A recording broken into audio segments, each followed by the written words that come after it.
नमस्कार दोस्तों, कथा वाचन में आप सभी का स्वागत है। इस वीडियो में हम आपको अकबर और बीरबल की कहानी बताएंगे।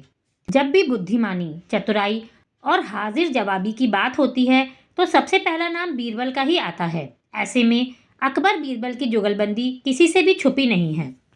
इस वीडियो में हम आपको अकबर बीरबल की वो किस्से और कहानियाँ बताएंगे जो बच्चों के जीवन को भी सही दिशा देंगे। इस कहानी का नाम है सबसे बड़ी चीज़। एक बार की बात है, बीरबल दरबार में मौजूद नहीं थे।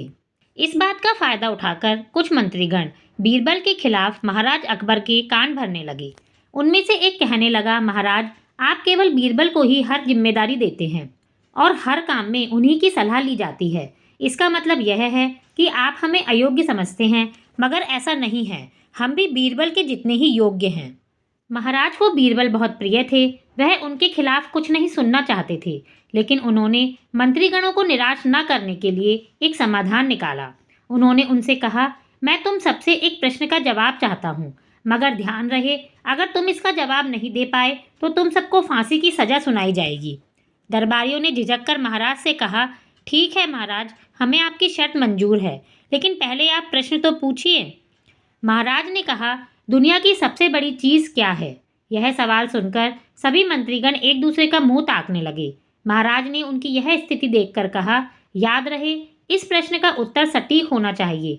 मुझे कोई भी अटपटा सा जवाब नहीं चाहिए। इस पर मंत्रीगणों ने राजा से इस प्रश्न का उत्तर देने के लिए कुछ दिनों की मोहलत मांगी। राजा भी इस बात के लिए तैयार हो गए। महल से बाहर निकलकर सभी मंत्रीगण इस प्रश्न का उत्तर ढूंढने लगे। पहले ने कहा कि दुनिया की सबसे बड़ी चीज भगवान है, और दूसरा कहने लगा कि दुनिया की सबसे बड़ी चीज भूख है। तीसरे ने दोनों के जवाब को नकार दिया और कहा कि भगवान कोई चीज नहीं है और भूख को बर्दाश्त किया जा सकता है। इसलिए राजा के प्रश्न का उत्तर इन दोनों में से कोई नहीं है।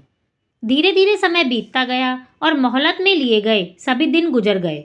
फिर भी राजा द्वारा पूछे गए प्रश्न का जवाब न मिलने पर सभी मंत्रीगणों को अपनी जान की फिक्र सताने लगी। कोई अन्य उपाय न मिलने पर वो सभी बीरबल के पास पहुंचे और उन्हें पूरी बात बताई। बीरबल पहले से ही इस बात से परिचित थे। उन्होंने कहा, मैं तुम्हारी जान बचा सकता हूँ, लेकिन तुम्हें वही करना होगा जैसा मैं कहूँ। सभी बीरबल की बात पर राजी हो गए। अगले ही दिन बीरबल ने एक पालकी का इंतजाम करवाया। उन्होंने 2 मंत्रीगणों को पालकी उठाने का काम दिया और तीसरे से अपना हुक्का पकड़वाया और चौथे से अपने जूते उठवाए। वह स्वयं पालकी में बैठ गए। फिर उन सभी को राजा के महल की ओर चलने का इशारा किया। जब सभी बीरबल को लेकर दरबार में पहुंचे तो महाराज इस मंजर को देखकर हैरान थे। इससे पहले कि वो बीरबल से कुछ पूछते, बीरबल खुद ही राजा से बोले, महाराज, दुनिया की सबसे बड़ी चीज़ गरज होती है। अपनी गरज के कारण ये सब मेरी पालकी को उठाकर यहाँ तक ले आए। यह सुन महाराज मुस्कुराए बिना ना रह सके और सभी मंत्रीगण शर्म के मारे सिर झुकाए खड़े रहे। इस कहानी से हमें यह सीख मिलती है कि हमें कभी भी किसी की योग्यता से जलना नहीं चाहिए, बल्कि उससे सीख लेकर खुद को भी बेहतर बनाने की कोशिश करनी चाहिए।